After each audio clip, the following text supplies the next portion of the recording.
persuasão. Na sabedoria humana não está a solução. Eles querem ver o brilho em meu viver, para crer que existe luz. Querem ver em mim Jesus. Brilhante será o meu viver, é o mais puro brilho que o sol... Simbora, Edson! Olha aí, no capítulo 6 do livro de Juízes, é sobre... Sabe o que é que eu vou pregar hoje? Olha o tema da mensagem: uma guerra chamada opressão. Uma guerra chamada opressão. É uma guerra chamada opressão. E possivelmente seja a pior das guerras. Porque é uma guerra silenciosa, é uma guerra invisível e é uma guerra de uma constante situação que debilita e cansa e parece que não é vencida nunca. Então, opressão é nada mais, nada menos do que isso. Do que uma atmosfera pesada, uma situação que debilita, uma situação que desgasta, uma situação que cansa, uma situação que está exatamente presente, constantemente, te debilitando, te esmorecendo, te desfalecendo, te cansando. E é sobre isso que eu quero ministrar no livro de Juízes, capítulo 6, porque eu quero falar dessa presença. Perceba que havia uma presença constante dos midianitas, e a gente, na leitura do texto, a gente vai entender o que de fato que é opressão, e eu vou estar citando algumas situações que a opressão gera, que a opressão possibilita, que a opressão traz como resultado na vida daqueles que estão sendo oprimidos. Não tem coisa pior do que a opressão. Opressão enlouquece, opressão perturba, opressão adoece, opressão cansa, opressão leva as pessoas a tomar decisões impensadas e decisões forçadas. Essas são as piores. Porque às vezes uma decisão forçada é fazer uma coisa que eu não queria fazer, que eu sei que eu não devo fazer, mas a situação me oprime e obriga a fazer. Tem coisa pior do que você ser forçado a tomar uma decisão que você sabe que não deveria, mas você não tem escolha. Você não tem mais força. Entenda o que é a opressão? A opressão é nada mais, nada menos do que te forçar a tomar a decisão que você não queria tomar, te deixa sem escolha, sem força e sem saída, te obrigando a fazer aquilo que a opressão decidiu você fazer. Isso é terrível. Isso é uma corrente. Isso é uma cadeia. Isso é uma algema. Então, a opressão é isso. Em poucas palavras, deu mais ou menos para eu resumir. Eu vou fazer uma leitura para você entender o resumo daquilo que eu falei, do que é opressão. O texto diz assim no capítulo 6 do livro de Juízes, versículo 1 até o versículo 10. Diz assim: fizeram os filhos de Israel o que era mal perante o Senhor, por isso o Senhor os entregou nas mãos dos midianitas por 7 anos. Prevalecendo o domínio dos midianitas sobre Israel, fizeram estes para si, escute bem o texto, fizeram estes para si, por causa dos midianitas, covas que estão nos montes, cavernas e fortificações, porque cada vez que Israel semeava, os midianitas e os amalequitas, como também os povos do Oriente, subiam contra eles. E diz o texto, e contra eles se acampavam, destruindo os produtos da terra até a vizinhança de Gaza. Não deixavam em Israel sustento algum, nem ovelhas, nem bois, nem jumentos, pois subiam com os seus gados e tendas e vinham como gafanhotos em tanta multidão que não se podia contar, nem a eles, nem os seus camelos, e entravam na terra para os destruir. Assim, versículo 6, Israel ficou muito debilitado, olha aqui o que é a opressão, com a presença dos midianitas. Debilitado com a presença dos midianitas. Então os filhos de Israel clamaram ao Senhor. Tendo os filhos de Israel clamado ao Senhor por causa dos midianitas, o Senhor lhes enviou um profeta que lhes disse: assim diz o Senhor, o Deus de Israel, eu é que vos fiz subir do Egito e vos tirei da terra da servidão e vos livrei das mãos dos egípcios e da mão de todos quantos vos oprimiam. Está vendo aí? Quem livra, e eu quero deixar muito claro isso, só Deus livra uma pessoa de uma mão opressora. É sobre essa mão opressora. Eu não sei quem é que está te oprimindo. Eu não sei quem é que está te cansando. Eu não sei quem é que está te matando na unha. Eu não sei quem é que está te enlouquecendo, te perturbando, tentando te prejudicar, roubando a tua paz, te deixando debilitado, doente, mas hoje tem resposta de Deus para você. Deus vai te livrar de uma mão que está te oprimindo. Só sei disso. Não sei para quem eu estou pregando, não sei com quem Deus está falando, mas há uma promessa do Senhor aqui nesta mensagem. Deus vai te livrar de uma mão que te oprime. Olha aqui as lições que nós encontramos, pastor Eudemar, nesse texto riquíssimo do capítulo 6 de Juízes. A gente sabe que Juízes foi um período que começou depois da morte de Josué. Enquanto Moisés deixou um líder para substituí-lo, Josué não deixou um líder para substituí-lo. Aquela geração toda morre e se levanta uma geração que não conhecia o Senhor, uma geração que não conhecia os feitos do Senhor, que eu acho isso muito, muito sério. Como é que pode nascer uma geração que vem depois de uma geração que viveu grandes experiências com Deus, e parece que essa geração que viveu grandes experiências com Deus não contou, não relatou. Ou seja, é o pai que tem Deus, mas não apresenta Deus ao filho. Não é isso? Então nasce uma geração muito difícil.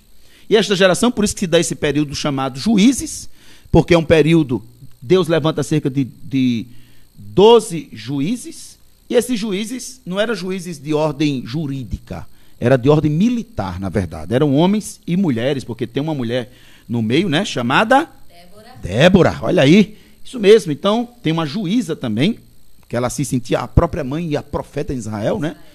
E esses homens eram levantados em períodos... É uma história que se repete. O povo pecava, Deus permitia os inimigos invadirem a terra, oprimir o povo sofria, o povo tinha suas perdas, seus prejuízos, e quando estavam gemendo, clamavam ao Senhor. Deus levantava um juiz, né, um líder militar como Gideão, que a gente vai falar sobre ele aqui, e como tantos outros, Otiniel, Gideão, Sansão e tantos outros, e Débora, né?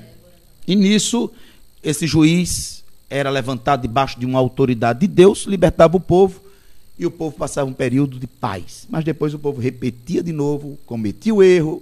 É um ciclo vicioso. Então vamos lá. Foi isso que aconteceu. Perceba que a gente já começa a ler o capítulo 6, versículo 1. Exatamente, o texto começa: fizeram os filhos de Israel o que era mal perante o Senhor, e por isso, por esta razão. Esse capítulo 6, repete-se muito essa expressão, por isso, por causa disso, entende? Então parece que os acontecimentos, ou as decisões, aquilo que está acontecendo é por causa de alguma coisa. Então, a primeira coisa que a gente percebe é que essa situação de entregar, né? Deus entrega. Porque eu lhe digo uma coisa, um inimigo não vence o povo de Deus, é Deus que entrega. Por mais força, por mais estratégia, por mais ruindade que o inimigo tenha. Tá? Olha, eu vou lhe dizer uma coisa, não tem na terra ou nas regiões celestes quem vença o povo de Deus. É verdade. Por isso que Paulo disse: se Deus é por nós, quem será? Quem será contra nós? Agora, um homem chamado Augusto Nicodemos escreveu um livro dizendo assim: e se Deus for contra nós, quem será por nós? Esse aí, é o grande problema. Então aqui, né, tudo dá certo quando Deus é por nós. E tudo dá errado quando Deus é contra nós. Essa expressão é a realidade. Tudo dá certo.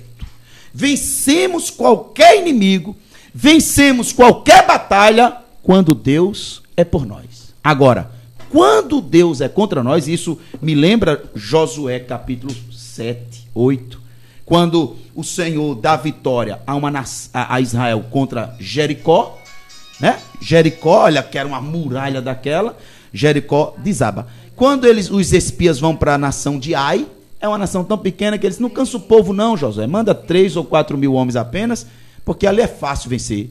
Foram derrotados. Isso. Então, quando Deus é por nós, nós vencemos grandes lutas. Mas quando Deus é contra nós, perdemos pequenas guerras. É verdade. Ganhamos para o grande e perdemos para o pequeno. Ganhamos para o grande quando Deus é por nós. Davi e Golias. E perdemos para o pequeno quando Deus não é por nós. Então, aqui o texto deixa muito claro que Deus não era mais com este povo, Deus entrega nas mãos dos midianitas. E aí, vamos lá, eu vou pegar algumas expressões, algumas palavras no texto, para a gente entender. O versículo 2, eu quero pegar a palavra prevalecendo. O que é que acontece quando nós estamos debaixo de uma opressão?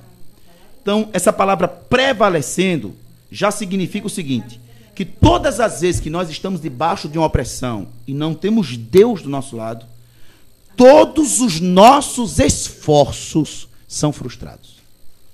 Perceba que o texto diz prevalecendo. O que significa prevalecendo? Prevalecendo está dizendo até no gerúndio.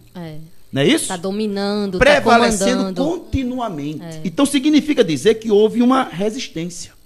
Houve uma tentativa contra o inimigo. Mas uma tentativa frustrada. Então a primeira coisa que eu quero dizer é que essa opressão dos midianitas sobre Israel trouxe a eles uma situação de esforços frustrados. Então, não é fácil você se esforçar e o resultado não ser o esperado. Quantas pessoas que estão ouvindo esta mensagem, que estão se encontrando e que se encontram exatamente assim? De fato, pastor, eu estou vivendo um período de esforços frustrados. Então, a primeira coisa que eu quero dizer é que este povo estava tendo uma experiência amarga de esforços frustrados. Segundo, o texto também diz, ainda no versículo 2, a palavra, a expressão por causa. Então, perceba, quando eu me esforço e me frustro, o texto chega e diz, por causa dos midianitas. Então, é isso que eu estou dizendo. Eles, além de ter esforços frustrados, eles tiveram decisões forçadas. Pensa bem. Você se esforça e não alcança o que quer. E toma a decisão que a situação te obriga. É muito difícil isso. É uma pessoa se sentir amarrada. Isso é opressão. Então o texto diz o seguinte, olha o que o texto diz.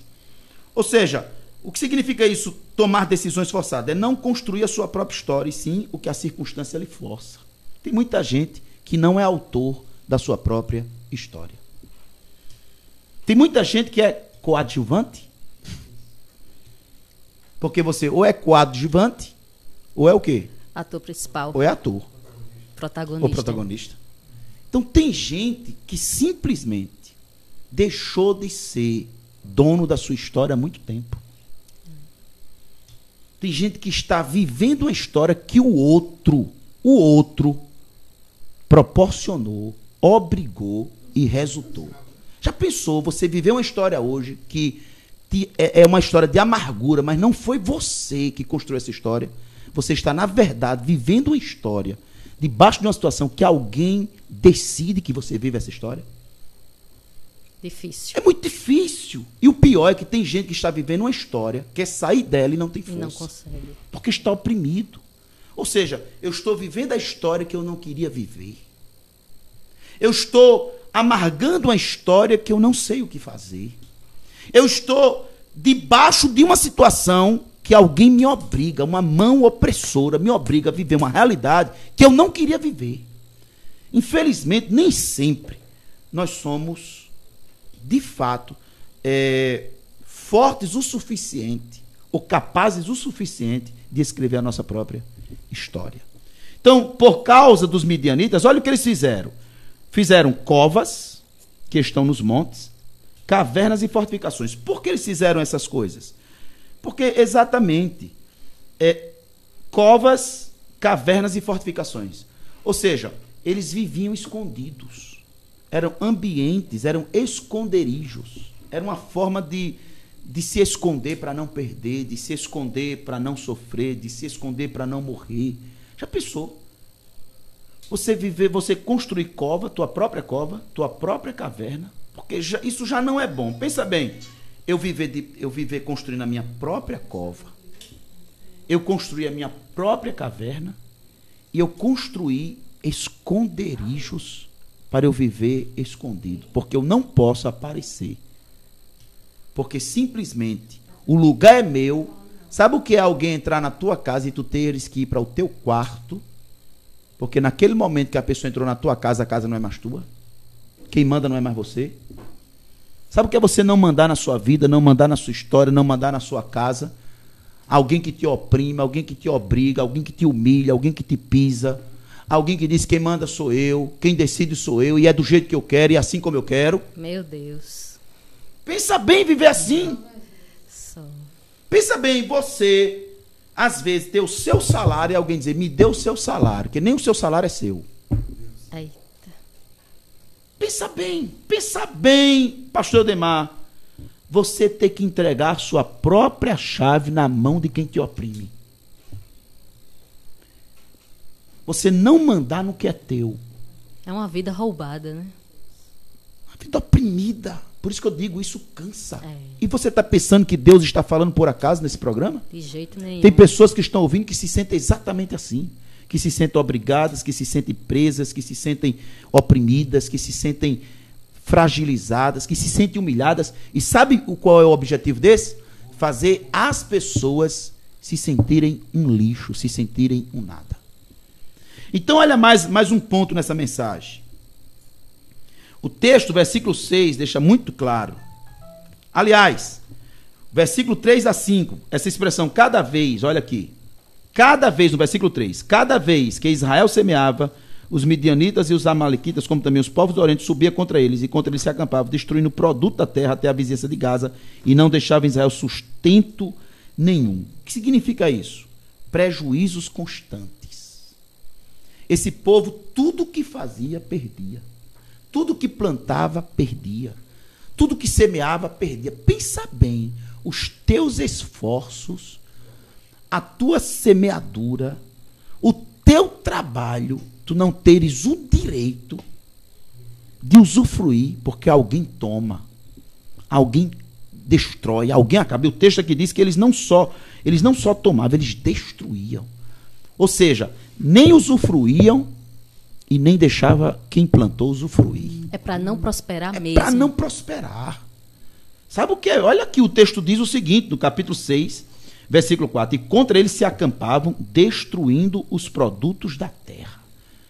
Você vê, a ruindade era tão grande. A opressão é uma coisa tão terrível. E o que é a opressão que eu estou dizendo? Aquela pessoa que oprime é tão ruim que o prazer dela não é nem usufruir do que você tem. É ver o sofrimento. É para lhe ver destruído, afundado, né, acabado, para ver você na miséria e para ter o prazer de acabar com o que é seu e olhar nos seus olhos e ver a sua reação. Então, era assim que o povo estava se sentindo. E isso prevalecendo durante muito tempo. E aí o versículo 6, qual é o resultado disso? É o que está no versículo 6, assim Israel ficou muito debilitado. É lógico, o que é debilitado?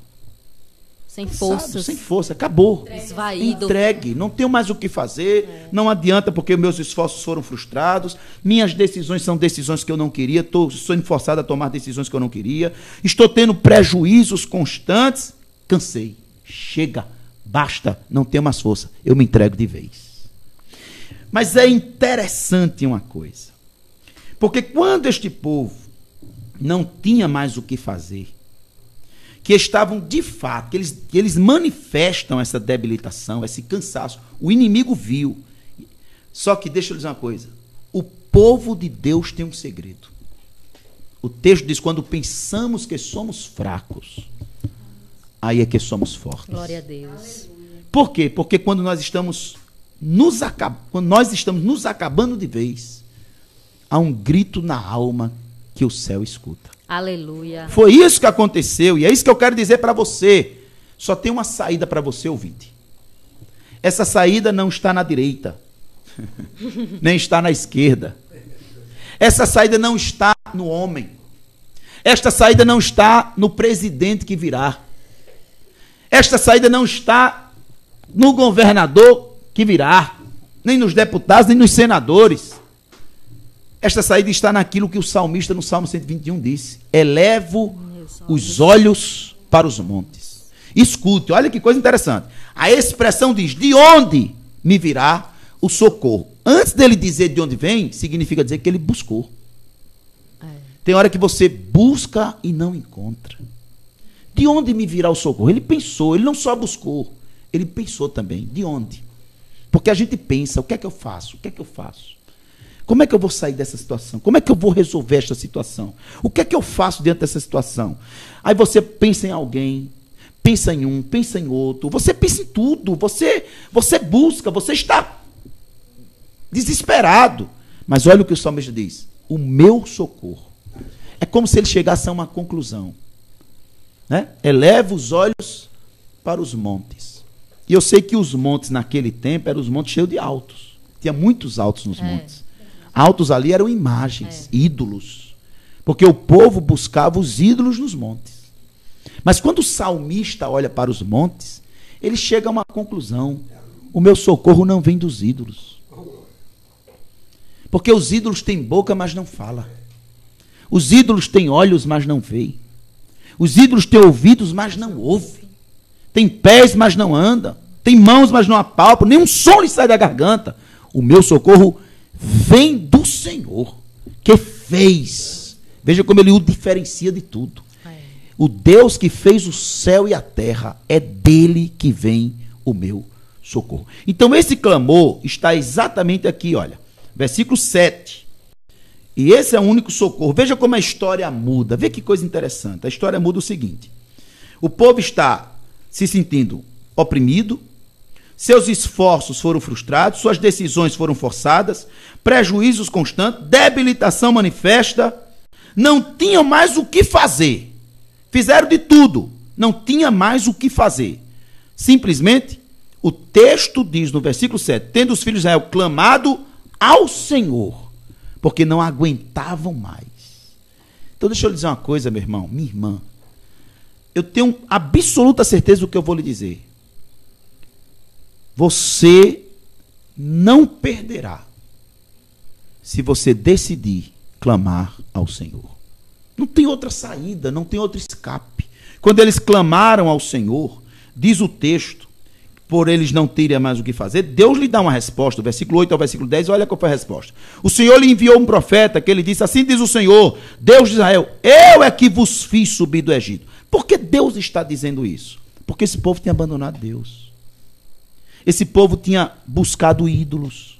Esse povo tinha se tornado ingrato. Esse povo tinha virado as costas para Deus.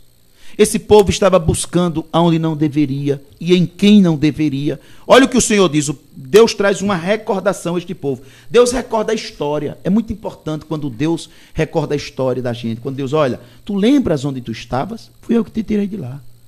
Tu lembras quem tu eras? Fui eu que mudei tua vida. Tu lembras onde tu estavas? Tu lembra quem tu eras? Tu lembra como tu eras? Fui eu que te mudei, fui eu que te transformei. Você está pensando que você é o que é porque você é forte? Fui eu que fiz. Você é o que você é porque eu fiz você assim. Então foi isso que Deus disse ao povo. Olha aqui, eu vos livrei das mãos dos egípcios e da mão de todos quantos vos oprimiam. Eu os expulsei de diante de vós, vos dei a terra e disse, eu sou o Senhor vosso Deus. Não tem mais os deuses dos amorreus, entende? Os deuses dos amorreus, eles estavam na verdade presos aos deuses dos amorreus. Em cuja terra habitais, contudo, não destes ouvido a minha voz. Mas a misericórdia de Deus é muito grande, aleluia, na vida daquele que erra, mas se arrepende e clama o socorro do Senhor. É isso? Porque olha aqui o que diz o texto. A resposta de Deus vem no versículo 11. Então veio um anjo do Senhor e se assentou debaixo do carvalho que está em Ofra, que pertencia a Joás, e Gideão, seu filho, estava malhando trigo no lagar. Então, o anjo do Senhor lhe apareceu e lhe disse, o Senhor é contigo, homem valente. Interessante que Deus escolhe um homem que, no coração deste homem, tinha 4 sentimentos, que Deus precisou desconstruir e curar. Porque eu lhe digo uma coisa, Deus levanta quem Ele quer, até aquele que você não acredita. Glória. Olha quem Deus levanta. Eu vou te dizer quem Deus levantou para mudar essa história. Um homem chamado Gideão. Quais eram os sentimentos de Gideão? Vou te dizer. Primeiro, sentimento de abandono. Versículo 13. Olha o que foi que ele disse ao Senhor. Respondeu Gideão, ai, Senhor meu, Se o Senhor é conosco, por que nos sobreveio tudo isto? E o que é feito de todas as maravilhas que nossos pais nos contaram, dizendo, não nos fez o Senhor subir do Egito, porém agora o Senhor nos desamparou e nos entregou nas mãos dos midianitas. Abandono, sentimento de abandono. Quando você tem esse sentimento de abandono, você está dizendo, eu não tenho ninguém por mim. Eu não tenho ninguém. Quantas pessoas que estão se sentindo assim? Olha, pastor, eu não tenho ninguém. Lembra do capítulo 5 lá do Evangelho de João, quando Jesus chega naquele tanque de Betesda, que tem lá um paralítico, e Jesus disse, queres ser curado? Ele disse, eu não tenho ninguém. Eu não tenho ninguém. Estou ministrando para pessoas hoje que não tem ninguém. Que se senta assim, eu não tenho ninguém. Mas eu quero dizer que você não tinha. Ou que você pensava que não tinha. Você tem Deus. Entende? Eu não tenho ninguém. Olha o que o paralítico está dizendo, eu não tenho ninguém, Senhor. Todas as vezes que a água é movimentada pelo anjo, alguém pula primeiro do que eu. Ninguém me coloca lá, eu não tenho ninguém. Eu não tenho ninguém que me coloque no tanque. Eu não tenho ninguém que me ajude. Eu não tenho ninguém que me ampare. Eu não tenho ninguém que me ame. Eu não tenho ninguém. Sou sozinho, pastor. Sou sozinha, pastor. Então, olha aqui, meu irmão. Era assim que Gideão se sentia. Eu não tenho ninguém, Deus nos desamparou. Mas olha o que o Senhor respondeu para ele, no versículo 14. Então se virou o Senhor e disse para ele, vai nesta tua força e livra Israel, porventura não te enviou. Por isso que lá no versículo 12 diz, o Senhor é contigo, porque Deus sabia. Veja, antes de Gideão falar, Deus falou o sentimento de Gideão. O Senhor é contigo, porque ele não se sentia assim. Ele sentia o quê? Deus não é comigo. Mas Deus se revela de que forma? Eu sou contigo. Glória. Olha o segundo sentimento que ele tinha, sentimento de impotência. Versículo 15, olha o que diz o texto. E ele lhe disse, ai, Senhor meu, com quê? Entende? Toda pessoa que diz assim, com quê? Isso é sentimento de impotência. Em outras palavras, eu não tenho nada, eu não sou ninguém. Com que livrarei Israel? Olha como ele se dizia. A minha família é a mais pobre, Manassés, e eu sou o menor da minha casa. Imagina, que situação deste homem. A minha família é a mais pobre e eu sou o menor. Impotência plena. Já pensou você se sentir assim? Se olhar para tudo, Deus está te chamando, você, mas com o que, Senhor? Eu não sou nada, eu não sou ninguém. Vai na minha casa, minha família, vai lá na tribo. A casa mais pobre, mais lascada é a minha. E o pior é que além da minha família ser pobre, eu ainda sou o mais pobre da família. Misericórdia. Eu sou o pobre dos pobres. Meu Deus. Pensa bem uma pessoa dizer exatamente isso que Gideão. Ou seja, qual era o sentimento deste homem? Como Deus pode chamar um homem que se sente, primeiro, abandonado. Segundo, impotente. Terceiro, sentimento de dúvida. Deus chama quem duvida, chama. Versículo 17, olha aqui o que ele diz, o texto. Ele respondeu, se agora achei mercê diante dos teus olhos, dai-me um sinal de que és tu, Senhor, que falas comigo. Esse homem não confia, ele não tem certeza, ele não tem convicção. Ele é tão cheio de dúvidas, que o Senhor sabia das dúvidas de Gideão. Por isso que Deus, todas as vezes que trabalha com alguém cheio de dúvidas, Deus faz algo extravagante para ele nunca mais duvidar. Deus vai fazer uma coisa tão extravagante na tua vida, que nunca mais você vai duvidar de Deus. Glória. Deus vai silenciar a tua dúvida. Eu creio. Eu lhe digo aqui hoje, olha o que Deus fez com Gideão, porque Deus, para tratar a dúvida de Gideão, olha o que Deus fez. Quando Deus fez toda aquela seleção, porque de 32 mil, ficaram 300. Mas Deus disse assim, aí Gideão diz assim, agora eu vou. Deus disse assim, você não vai, eu lhe conheço, Gideão. Você não está pronto ainda. Sabe por que você não está pronto? Porque você não confia em mim plenamente. Eita. E eu vou lhe mostrar uma coisa, para que a sua confiança em mim se torne plena. Sabe o que foi que Deus fez? Deus disse, vá com uma testemunha, vá no acampamento dos midianitas de madrugada, e lá você vai ouvir um soldado contando um sonho para o outro. Pensa bem isso. Meu Deus. Olha o sonho, gente. Ai, meu Deus, só o Senhor para fazer isso. Olha aqui, no capítulo... Ai, deixa eu ver aqui. Pronto, capítulo 7. Versículo 13. Chegando, pois, Gideão... E olha que a seleção aqui já tinha sido feita, viu? Porque olha aqui. Perceba uma coisa. A primeira seleção foi o seguinte. No capítulo 7, versículo 3. Apregou, pois, aos ouvidos do povo, dizendo: quem for tímido e medroso, volte. Retire-se. A Bíblia diz que 22 mil voltaram. Só ficaram 10 mil. Pensa bem. Você mora num lugar, esse povo estava cheio de medo. Pensa bem, de 32 mil homens, só um gritou assim: quem tiver com medo, volte. 22 mil voltaram. Por aí você já imagina a realidade da atmosfera de medo e de derrota no meio desse povo. Eu vou lhe dizer uma coisa. Eu vou liberar agora uma palavra aqui, que é do céu, que vem aqui no meu coração. Deus vai te levantar. Deus vai te levantar no meio de pessoas que estão profundamente afetadas. Pensa bem você se levantar no meio desse aqui. Um povo com medo, povo amedrontado, povo se sentindo derrotado. Ou seja, todo tipo de conversa. Pensa bem você ter uma postura diferente, uma postura de coragem no meio de medrosos. Pensa bem você ter a ousadia de semear quando ninguém semeava mais. Porque ele estava malhando o trigo No lagar. você fazer uma coisa enquanto os homens estavam construindo covas, cavernas e muralhas, você ter coragem de malhar o trigo no lagar. Isso chamou a atenção de Deus. Ou seja, Deus normalmente levanta pessoas que não se deixa influenciar no meio que vive. Ele é diferente. Deus faz essa pessoa diferente. E olha aqui. Aí depois Deus disse, outro teste. Fez Gideão descer os homens às águas, então o Senhor lhe disse: todo que lamber a água com a língua, como faz o cão, esse porás à parte, como também a todo aquele que se abaixar de joelho.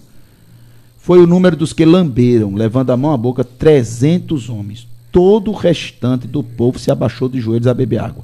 Então disse o Senhor a Gideão: com estes 300 homens que lamberam a água, eu vos livrarei e entregarei os midianitas da mão, pelo que a outra gente toda que se retire, cada um para o seu lugar. Pensa bem, gente. Ficaram só 332 mil. Agora imagina. Você está pensando? Aí é aqui onde o versículo 10 diz: se ainda temes atacar, desce tu e o teu moço Purá ao arraial, e lá ouvirás. Aí olha o que está acontecendo. E olha que eu vou dizer o número dos midianitas. Versículo 12. Os midianitas e os amalequitas e todos os povos do Oriente cobriam o vale como gafanhotos em multidão, e eram os seus camelos em multidão inumerável, como a areia que há na praia do mar. Pensa Meu bem, Deus, esse exército Senhor. era um dos maiores exércitos que já existiu. Agora pensa bem, um exército que não tem número, que não se conta, Impossível. e você com 300 homens e lutar com eles. Deus dizia assim: eu vou te dar a vitória com 300 homens. Só o Senhor. Aí olha aqui, o texto diz o seguinte, versículo 13. Chegando, pois, Gideão, eis que certo homem estava contando um sonho ao seu companheiro e disse: tive um sonho, eis que um pão de cevada rodava contra o arraial dos midianitas, e deu de encontro à tenda do comandante, de maneira que este caiu, e se virou de cima para baixo, e ficou assim estendida. Respondeu o companheiro e disse: não é isto outra coisa, senão a espada de Gideão, filho de Joás, homem israelita. Nas mãos dele, quem está dizendo isso é um midianita contando ao outro, de madrugada, um soldado contando ao outro. E Gideão escondido, ouvindo o sonho que Deus deu ao homem, para ele ouvir da boca do inimigo Que ele ia ganhar. que ele ia ganhar. Não tem dúvida. Meu Deus. Ou seja, olha o que Deus está dizendo. Eu estou te dizendo que vou te dar vitória, e ainda para tu ainda acreditar mais ainda, eu vou te fazer ouvir da boca do próprio inimigo que a vitória já é tua. Oh, glória. Olha a interpretação do sonho. Olha a interpretação do sonho. Versículo 14. Respondeu-lhe o companheiro e disse: não é isto outra coisa, senão a espada de Gideão, filho de Joás, homem de Israelita. Nas mãos dele entregou Deus. Agora, como é que o inimigo sabe quem é Deus? Como é que o inimigo interpreta um sonho? Primeiro, ou seja, Deus se revelou para Gideão através de um anjo e Deus falou para Gideão na boca do próprio inimigo. Deus usa a boca até do inimigo para falar contigo.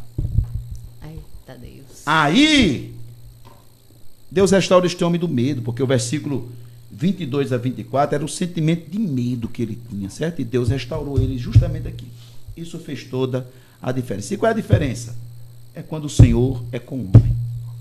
Isso faz toda a diferença.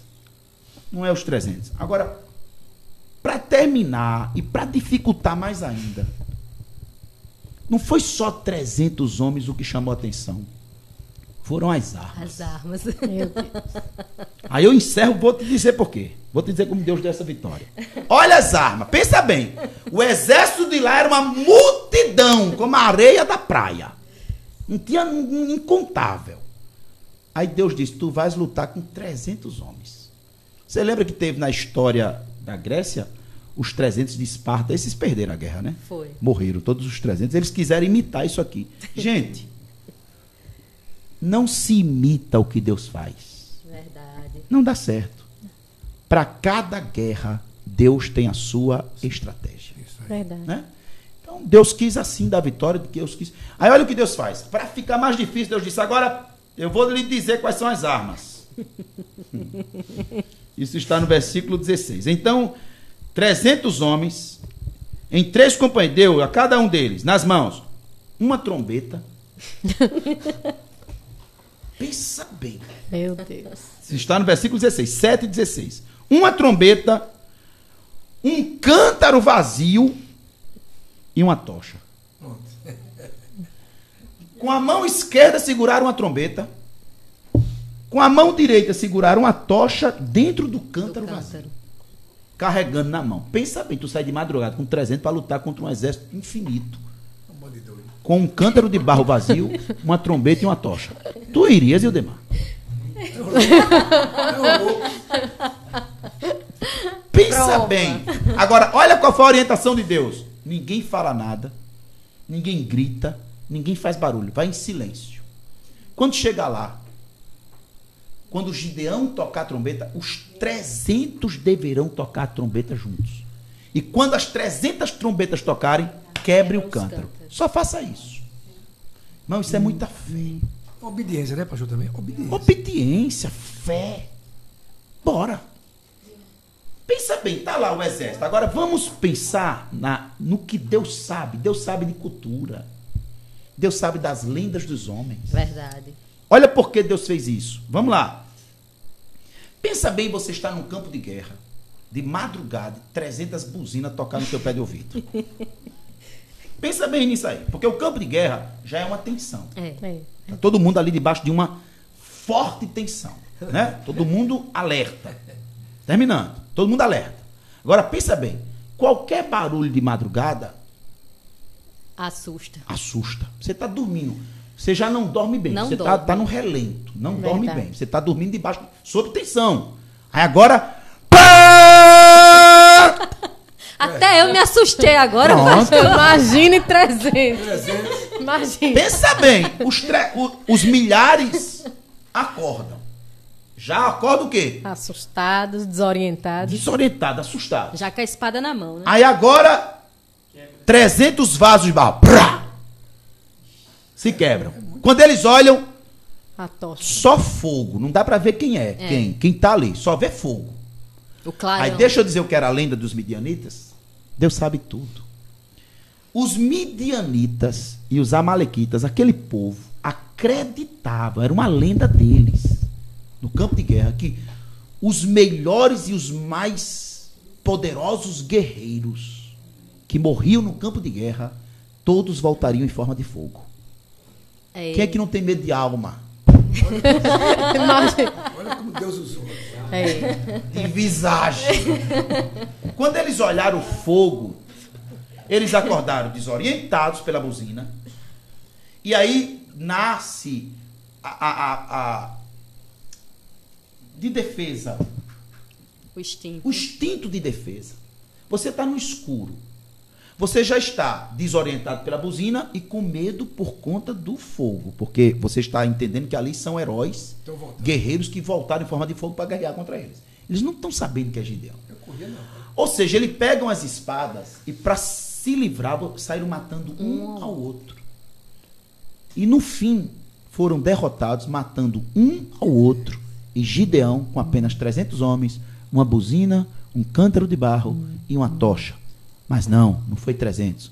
Foi Deus que disse, faça assim, por conta do clamor de um povo que não suportava mais viver debaixo da opressão. Glória. Eu encerro lhe dizendo, clame, porque Deus vai te dar uma estratégia de sair dessa mão que está te oprimindo, dessa opressão que está te debilitando, te matando e te cansando e te gerando prejuízos profundos. Eu não tenho dúvida que o Senhor, nesta noite, para aqueles que creem e clamarem ao Senhor, pode contar o tempo.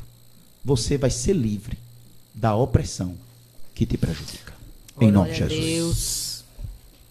Toda glória e todo louvor. És o Deus da minha vida e eu canto para ti. Tá aí para você uma palavra abençoada no nosso pastor Jean. Vamos orar agora encerrando o programa. Deus já falou conosco de todas as maneiras essa noite. Se concentre nesse momento. Vamos falar ao Pai. Obrigada, Senhor, por este programa que hoje o Senhor nos possibilitou fazer, Pai.